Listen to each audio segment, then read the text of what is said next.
రైతుకు అన్యాయం జరిగే పనులు ఎప్పుడూ చేయలేదన్నారు ఏపీ సీఎం చంద్రబాబు. నెల్లూరు జిల్లాలో పర్యటించిన ముఖ్యమంత్రి ప్రజావేదికలో పాల్గొన్నారు. అమరావతిని అద్భుత నగరంగా తీర్చిదిద్దుతున్నామన్నారు. అభివృద్ధిని సహించలేని కొందరు ఇబ్బందులు పెడుతున్నారని విమర్శించారు చంద్రబాబు. అమరావతిలో భూములు ఇచ్చిన వారికి ప్లాట్లను అభివృద్ధి చేసి ఇస్తున్నామన్నారు. దీనివల్ల భూములు ఇచ్చిన వారు కోటీశ్వరులు అవుతారన్నారు చంద్రబాబు. అమరావతిలో 29,000 మంది రైతులు 34,000 ఎకరాలు భూమి స్వచ్ఛందంగా ల్యాండ్ పూలింగ్లో ఇచ్చారు. వాళ్ళు ఒకే మాట చెప్పారు, రాజధాని అవసరం, రాజధాని నిర్మాణంలో మేము భాగస్వాములు అవుతాం.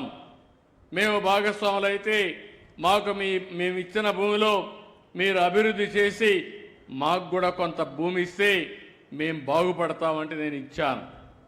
ఈరోజు మీరు గుర్తుపెట్టుకోవాల్సింది, ప్రపంచంలో ఎక్కడా జరగని కార్యక్రమం అమరావతి నిర్మాణం.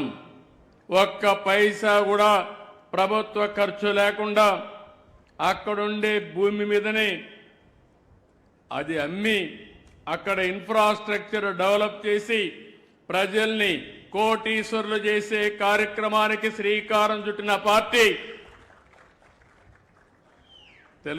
తెలుగుదేశం పార్టీ, ప్రస్తుతం ఎన్డీఏ పార్టీ.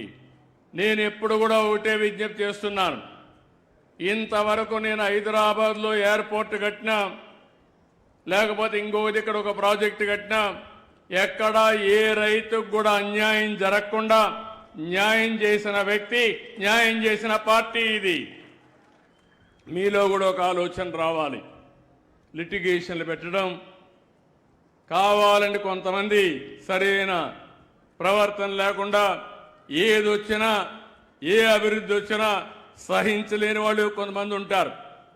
అంటే ఏ అభివృద్ధి జరగకపోతే వాళ్ళకు ఆనందం, అది మంచిది కాదు.